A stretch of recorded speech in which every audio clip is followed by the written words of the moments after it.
어디 받고 사고 나도 죽진 않겠구나. 네, 안녕하세요. 카가이 구독자 여러분, 반갑습니다. 카가이 남현수 이창입니다. 네, 반갑습니다. 저희가 오늘 엄청 큰 차를 타고 있어요. 캐딜락의 에스컬레이드를 탔는데 저한테는 굉장히 뜻깊은 차량이에요. 왜냐면 저희가 처음 만났을 때 첫 시승이 캐딜락의 XT4였는데 그 영상을 가보시면 제가 무슨 말을 하냐면 그냥 타자마자 캐딜락은 XT4 사거나 에스컬레이드 사거나 둘 중 하나다 라고 했는데 오늘 바로 그 에스컬레이드를 타게 됐네요. 저희가 지금 타고 있는 차는 신형 에스컬레이드죠. 네. 그래서 많은 부분이 꽤 많이 변화했어요. 플랫폼 뭐 이런 거는 파워트레인은 그대로인데 네. 디자인적으로 뭐 내외관이 되게 많이 변화했죠. 근데 저는 이 정도면은 거의 풀체인지라고 봐도 될 정도로 실외도 조금 뭐 세련되지게 바뀌었고 일단 디스플레이가 압도적인데 뭐 이 얘기는 추후에 하도록 하고 제가 XT4 영상에서 에스컬레이드를 사거나 XT4를 사거나 둘 중 하나만 사라고 이렇게 말씀을 드린 이유가 지금도 확고해요. 에스컬레이드는 일단은 이 압도적인 뭐 그냥 다 커. 그냥 미국에 온 것 같아요. 작은 게 없죠. 그래서 이 차량에 대해서 간략하게 뭐 재원 같은 거는 설명을 좀 해드려야 될 것 같아요. 기존 모델보다 전장도 커지고 휠베이스도 길어지고 뭐 전고도 높아지고 트렁크 크기가 진짜 커졌어요. 그래서 이전 모델도 되게 압도적이라고 생각을 했거든요, 저는. 근데 더 압도적으로 변했다, 이렇게 설명을 해드릴 수 있을 것 같아요. 그리고 저희가 지금 타고 있는 트림 이름이 뭐죠? 트림이 총 두 가지인데 프리미엄 럭셔리 플래티넘이랑 스포츠 플래티넘이 있는데 이 차량 같은 경우는 스포츠 플래티넘이에요. 그러니까 가격은 동일해요. 외장만 좀 다르다 뿐이지 이거 말고는 뭐 럭셔리 플래티넘 뭐 이런 게 있는데 그거는 조금 더 럭셔리하고 근데 제 입장에서는 스포츠 플래티넘 트림이 이 올블랙으로 들어가서인지 좀 더 상남자스러운 분위기를 띄우더라고요. 제가 이 얘기를 트림 얘기를 하고 싶었던 게 두 트림이 가격이 동일하고 옵션 구성도 다 똑같은데 디자인 요소만 조금 다르거든요. 근데 이 차가 되게 압도적으로 크기가 크잖아요. 근데 이 차의 디자인에 더 어울리는 거는 저는 개인적으로 창희 기자랑도 얘기했지만 스포츠 플래티넘이 더 압도적으로 보이게 하는 그런 뭔가 있는 것 같아요. 말할 수 없는 그런. 그래서 되게 멋지다라는 생각이 들고 외관 디자인은 사실 아제라이드를 이거를 할 예정입니다. 그래서 디자인에 대한 뭐 자세한 이야기를 듣고 싶으면 아제라이드 리뷰를 좀 참고하시면 될 것 같고 저희가 할 수 있는 얘기는 압도적이다. 이번에 에스컬레이드 신형이 나와서 이번 차를 타보면서 느낀 거는 캐딜락에서 좀 더 에스컬레이드에 힘을 많이 실었구나라는 걸 느낄 수가 있어요. 그러니까 뭐 디스플레이도 38인치 커브드가 들어가면서 커지기도 했고 그런 걸 왜 그런가 생각을 해봤더니 일단 에스컬레이드라는 차량 자체가 되게 난해한 차량이긴 해요. 차종 자체가 대형 SUV인데 대형 중에서도 그냥 왕대형이잖아요. 너무 크다 못한 나머지 미국 아니면 사실상 팔릴 수 있는 나라가 많지는 않아요. 거의 없죠. 근데 그거를 가지고 이렇게 개발을 계속해서 상품성 개선을 이뤄낸 건 자체가 우리 염따 형도 그렇고 뭔가 힙합을 좋아하시는 분들이 타면 되게 멋있을 것 같은 연예인들이 타면 멋있을 것 같은 그런 이미지를 띄우면서 마케팅도 성공적으로 잘했고 그러면서 에스컬레이드의 상품성 개선을 같이 이뤄내면서 이 판매량을 좀 더 증진시키려는 게 아닌가. 그만큼 상품성 개선은 확실히 됐다. 전 깜짝 놀랐어요. 자동차에 그 내비게이션 디스플레이가 들어가면 웬만하면 다 10.5인치, 12.3인치 이러잖아요. 그렇게 인치수가 다 동일한 이유가 단가가 싸요. 그쵸. 그렇게 하면 단체 주문이니까. 그쵸. 너 말고 아우디에서도 12.3인치 쓰고 현대도 12.3인치 쓰잖아요. 그러니까 그걸 납품하는 디스플레이 회사에서도 12.3인치만 만들어요. 근데 이렇게 38인치 이런 디스플레이를 캐딜락에서 LG한테 만들어줘라 라고 이렇게 부탁을 해서 만든 건데 그러다 보면은 LG 입장에서는 이거를 단가를 높여야 걔네들도 남는 게 있으니까 이렇게 되는 거예요. 거기다가 디스플레이가 두께가 되게 얇아요. 맞아요. 생각보다 무슨 나는 올레드 TV인 줄 알았어. 근데 거기다가 OLED잖아요. 네, 거기다가 되게 견고해. 이거를 견디려면 굉장히 많은 테스트를 했을 텐데 이 모든 테스트를 다 겪어서 출시가 된 걸 보면은 디스플레이에 공을 정말 많이 들였구나 라고 느낄 수 있었어요. 디스플레이가 뭐 단순히 뭐 크기만 커진 게 뿐만 아니라 기능도 되게 화려하게 들어가져 있거든요. 이 계기판 왼쪽에 이제 보면은 여기엔 터치 패널이 조그맣게 자리 잡고 있는데 여기에 뭐 트림 정보나 앞에 전방 카메라를 이용해서 AR 내비게이션을 활용을 할 수가 있는 화면도 있고 한 번 더 누르면 나이트 비전, 나이트 비전 시스템도 들어가 있어서 원하는 내가 편리하게 목적에 맞는 그 디스플레이 띄울 수도 있다, 이런 장점도 가지고 있고요. 그리고 그 글씨가 큼직큼직해서 좋은 것 같아요, 저는 개인적으로.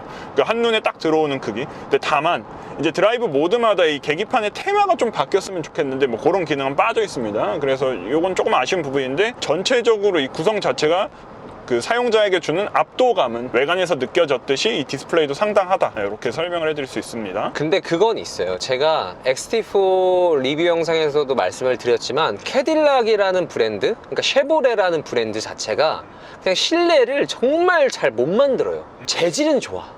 재질은 좋아. 일단 이런 뭐 나무 트림 좋아요. 근데 너무 옛날 그 구시대적인 디자인? 그래서 더욱더 디스플레이 하나가 되게 빛을 발하는 것 같습니다. 압도적으로 느껴지죠. 이거 하나 때문에 신세대 차 같아요. 이게 없었으면은 저는 디자인에 대해서는 완전 혹평을 했을 텐데, 이 디스플레이 38인치 커브드가 들어가면서 확실히 이미지를 바꿔놨다. 하지만 그래도 캐딜락 특유의 디자인은, 실내 디자인은 어쩔 수 없다. 그대로 남아있죠. 저희가 그렇게 느낄 수 있었던 이유가, 저는 이 스티어링 휠에 자리한 이 버튼 재질하고, 그리고 도어 트림에 마련된 뭐 통풍 시트, 뭐 열선 시트, 아니면은 이 윈도우 스위치 버튼들, 이 센터 콘솔 가운데 자리 잡고 있는 이 기어 노브, 이 디스플레이를 만질 수 있는 이 조그 다이얼들, 이 구성 자체가 약간 너무 저렴하다라는 느낌을 받을 수 있어요. 뭐 이 재질 자체가 이 플라스틱 아니고 뭐 약간 알루미늄 느낌이 나는 뭐 그런 거라도 사용을 해줬으면 그나마 좀 덜 할 텐데, 이런 부분들을 그냥 이런 생 플라스틱으로 이렇게 마련을 한 점 때문에 좀 더 약간 실내가 공을 덜 들인 느낌이 좀 나는 것 같아요. 내관 같은 경우는 가장 큰 차이점은 디스플레이다. 뭐 이렇게 정리를 할 수 있겠고, 내관에서 좀 더 눈여겨봐야 될 점은 스피커가 정말 너무 좋아요. 스피커 진짜 좋아졌어요. 제가 아까도 우리 힙합 하시는 분들이 타면 딱 어울릴 거라고 생각했잖아요. 저희 오면서 힙합 들었잖아요. 일부러 힙합을 들어봤어요. 몸이 들썩들썩합니다. 스피커가 36개가 들어가요. 맞아요. AKG, 그러니까 AKG가 사실 삼성 하만카돈에서 나오는 브랜드인데, 원래는 자동차에 잘 안 들어가는 오디오 시스템인데 이번에 들어갔죠. 네, 최초로 적용됐습니다. 근데 저는 생각보다 AKG가 이렇게까지 좋을 거라고 생각을 못했어요. 왜냐하면 AKG가 하만 그룹 내에서 약간 중가를 담당하는 브랜드예요. 그러니까 가성비. 네, 가성비 브랜드예요, AKG는 사실. 그래서 저도 사실 뭐지? 이거 프리미엄 브랜드인데 왜 이 저렴이 AKG를 넣었을까? 약간 듣기 전에는 의구심이 좀 있었는데 실제로 들어보니까 압도적이에요. 좋아요. 그러니까 스피커가 좋고, 일단 36개가 들어갔다 보니까 입체감이 좋고 공간감이 좋아요. 그래서 막상 노래를 들으면 마치 내가 그 현장에 가 있는, 현장감이 좋다고 표현하는 게 가장 맞을 것 같아요. 그리고 저는 2열에 대한 이야기를 좀 빠뜨릴 수 없을 것 같아요. 사실 그 전 구형 에스컬레이드 같은 경우는 2열을 위한, 후열을 위한 디스플레이가 있었어요. 근데 여 위에 덕 이렇게 붙어 있었었죠. 근데 이걸 떼어내고 이 1열 등받이 뒤에다가 각각 조절할 수 있는 터치 디스플레이를 16인치짜리를 2개를 마련을 해줘서 2열에 앉은 승객이 뭐 장거리 이동을 할 때 뭐 HDMI 포트를 이용해서 영화를 보거나 아니면은 뭐 자기가 보고 싶은 예능 같은 거를 볼 수 있도록 이렇게 마련을 해준 점, 그리고 각 디스플레이가 블루투스 헤드폰을 지원을 해서 운전에 방해를 받지 않고 각자 듣고 싶은 뭐 노래를 듣거나 아니면 보고 싶은 영화를 볼 수 있는 뭐 그런 거를 배려해 준 것도 되게 좋은 것 같아요. 그래서 이 디스플레이를 이 등받이에 넣어주면서 위에 이제 파노라마 선루프가 들어갔죠. 이것도 되게 좋은 구성이 된 것 같다라는 생각이 듭니다. 저는 항상 SUV를 타면은 제일 궁금한 게 2열 승차감. 왜냐면 SUV는 혼자 잘 안 타요. 특히 이렇게 큰 SUV는 혼자 타면은 약간 좀 낭비죠. 그렇죠. 그래서 2열 승차감이 가장 궁금한데, 그래서 승차감 얘기를 좀 더 해보자면, 승차감은 어떠세요? 승차감은 전체적으로 되게 나긋나긋한 느낌인데, 이게 이 차에 마그네틱 라이드 컨트롤이 작용이 되어져 있고, 그리고 에어 서스펜션이 네 발 모두 달려 있는데 그런 것들이 장착이 돼 있어서 그런지는 모르겠지만 되게 일단 나긋나긋하고, 거기다 더해서 이 차의 공차 중량이 굉장히 무겁잖아요. 8톤. 네, 진짜 무거운 무게 때문에 꽉꽉 눌러서 간다는 느낌을 받을 수 있거든요. 제가 생각했던 승차감은 깜짝 놀랐어요. 제가 타본 프레임 바디 SUV 중에 거의 세 손가락 안에 들 정도로 승차감이 좋아요. 맞아요. 프레임 바디 SUV에서 이 정도로 승차감이 좋으려면은 정말 세팅도 잘해야 되지만, 뭐 에어서스, 세팅값 모든 게 다 어우러져야 이 정도는 나오거든요. 2열도 나쁘지가 않더라고요. 그래서 생각보다 되게 괜찮은 승차감을 가지고 있고, 다만 방지턱 같이 뭔가 높은 굴곡을 지나갈 때는 차가 약간 덜컥 하는 느낌, 그 프레임 바디 그 고유의 특성이 좀 드러나긴 하거든요. 근데 그 지점을 제외하고 나머지 승차감은 되게 좋아요. 괜찮아요. 모하비보다 훨씬 나아요. 그러면은 이런 승차감도 좋은가 동시에 캐딜락 하면은 일단 또 주행 질감이 있잖아요. 주행 질감이. 주행 질감 어떠세요? 주행 질감도 부드러워요. 이게 지금 현재 판매되고 있는 차량에서 보기 되게 드문 V8 6.2L 자연흡기 엔진이란 말이에요. 그리고 이 OHV 엔진을 그대로 계승화를 하고 있어서 최고 출력은 좀 낮아요. 대신에 토크는 좀 높거든요. 그리고 RPM을 좀 낮게 쓰면서 토크를 끝까지 몰아쓰는 뭐 그런 특징을 가지고 있는데, 그래서 이 차도 계기판에 보면은 RPM이 한 5,600, 700 정도에서 이제 레드존이 시작이 되거든요. 그런 특징이 이제 OHV 엔진의 특징이죠. 전체적으로 가속 페달을 밟았을 때나 가속을 쭉 진행을 했을 때 자연흡기 엔진의 그 특징이 그대로 드러나거든요. 되게 리니어한 반응을 보여주고 즉각적이에요. 저는 가속감도 가속감인데 일단 브레이크가 너무 잘 들어. 이게 2.8톤인데 굉장히 잘 쓰고 굉장히 잘 간다. 이렇게 정리를 하면 딱 맞을 것 같아요. 맞아요. 굉장히 잘 가고 잘 선다. 그래서 저는 또 하나 칭찬하고 싶은 구성이 3열인 것 같아요. 3열. 그 전 에스컬레이드 제가 3열에 앉아봤을 때 뭐야 이 차 크기에 비해서 3열 왜 이렇게 좁아, 이거 앉을 수 있는 거 맞아? 이런 생각을 했었는데 지금 에스컬레이드 현행의 에스컬레이드 3열은 그나마 앉을만 해졌다. 그리고 트렁크도 3열을 펼쳤을 때 트렁크 공간이 되게 넓어졌어요. 트렁크가 얼마나 늘어진 거야? 트렁크가 430리터에서 722리터예요. 네. 300리터는 그죠? 거의 300리터가 늘어났죠? 그래서 뭐 차박도 될 것 같아요. 그러면 이제 마지막으로 안전장비에 대한 이야기를 빼놓을 수 없을 것 같아요. 안전장비. 캐딜락 하면은 가장 먼저 떠오르는 게 저는 슈퍼크루즈.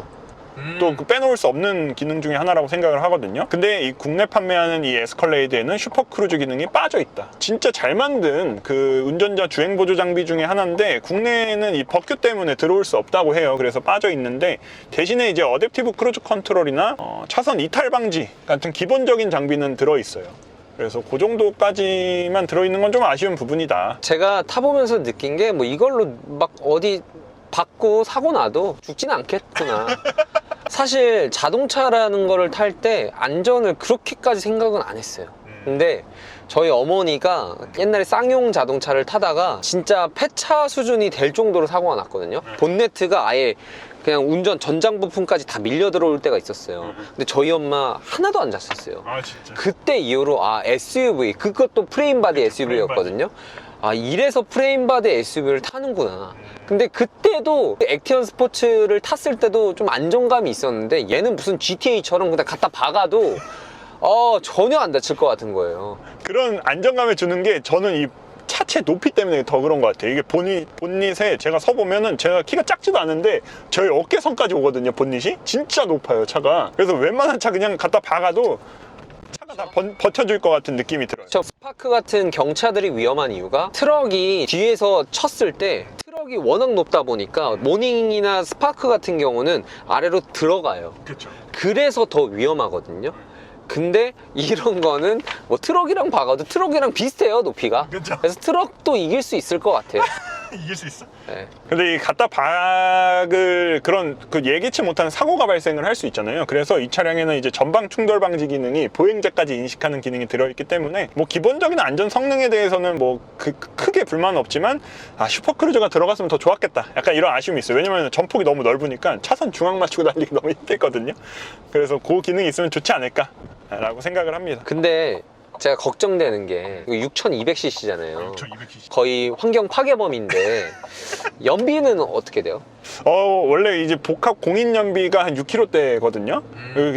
이 차의 뭐 휠도 22인치고 공차 중량도 엄청 무겁기 때문에 납득할 수 있는 수준의 이제 복합 연비인데 제가 실제로 주행을 하면서 그리고 한 100km 정도 타봤는데 정속 주행 한 80km로 정속 주행했을 때는 리터당 11km까지도 찍히더라고요. 그래서 정속 주행을 한다면 그다지 연비 걱정은 없을 것 같은데 이게 또 차가 잘 나가다 보니까 이 속도감이 잘 안 느껴져요. 한 100km로 달려도 한 다른 차들은 50km 달리는 것 같은 느낌 받을 수 있거든요. 그래서 좀 밟다 보면은 이 트립상에 찍혀있는 평균 연비는 6.9km/L입니다. 확실히 기름을 뿌리고 다니네요. 네, 이게 그리고 막히는 도심에 가면 한 4km대, 5km대밖에 안 나오기 때문에 그 부분은 좀 감안을 하셔야 될 것 같아요. 거기다가 자동차세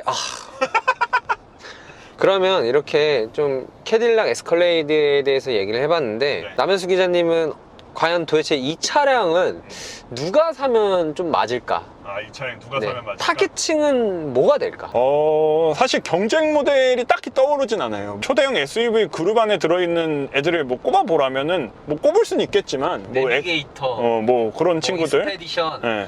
좀 더 가자면 지바겐도 있긴 하지만 지바겐은 뭐 너무 작으니까. 예, 뭐 그것도 있고 뭐 X7이나 GLS까지도 이제 뭐 큰 범주로 보면은 경쟁 모델이라고 할 수는 있겠지만 이 압도감을 쫓아올 수 있는 차가 누가 있을까? 라는 없죠. 생각이 들어요. 캐딜락에서는 이 에스컬레이드에 공을 굉장히 많이 실은 느낌이 나서 지금 당장 구매를 한다고 하면은 에스컬레이드 쪽에 손을 들고 싶고요. 이 차를 샀다면 그 이유가 있을 것이다. 항상 그거 있어요. 다른 캐딜락이나 뭐 포드나 이런 약간은 좀 더 유명하지 않은 브랜드의 차를 사면은 야, 너 그거 왜 샀어? BMW 사지, 벤츠 사지, 왜 샀어? 라고 하는데 에스컬레이드를 샀다? 뭔가 이유가 있을 것 같아. 20대에 이 차를 사면은 이유가 있겠지. 30대에 이 차를 사면 이유가 있겠지. 40대, 50대, 60대 어느 나이대가 사더라도 뭔가 이유가 있을 것 같아요. 그래서 저는 이 차에 꽂히셨다, 연비 6리터 환경 파괴범이 되겠다 라고 하시면 뭐 구매하셔도 좋다고 봅니다. 이번에 너무 상품성이 좋아져서 저는 추천드려요. 그러면 이제 제가 총평을 한번 내려보자면 캐딜락이 이제 세단은 좀 접었거든요. CT6도 단종을 시켰기 때문에 사실상 에스컬레이드가 캐딜락의 플래그십 모델이란 말이에요. SUV랑 세단 다 통틀어서. 그래서 캐딜락의 모든 노하우와 그리고 자동차 만들기 그 실력이 녹아져 있는 차량이기 때문에 캐딜락의 정수를 느껴보고 싶다라고 하시는 분들은 이 모델을 선택하셔도 전혀 후회가 없을 것 같다라는 생각이 들고요. 사실 요즘에 캐딜락이 독일 차를 많이 따라가는데 아메리칸, 프리미엄 그게 딱 녹아져 있는 차가 에스컬레이드거든요. 그러니까 아메리칸 SUV의 맛을 느껴보고 싶다면 내 주머니 사정이 넉넉해서 한 1억 7천 정도는 쓸 수 있다 라고 하시는 분이라면 이 모델을 선택을 하셔도 될 것 같다는 생각이 듭니다. 네, 그러면 이렇게 오늘은 캐딜락 에스컬레이드를 타봤고요. 궁금하신 게 있으시면 뭐 댓글로 적어주시면 답변을 해드리도록 하겠습니다. 그럼 지금까지 카가이의 이창희 남현수였습니다. 안녕.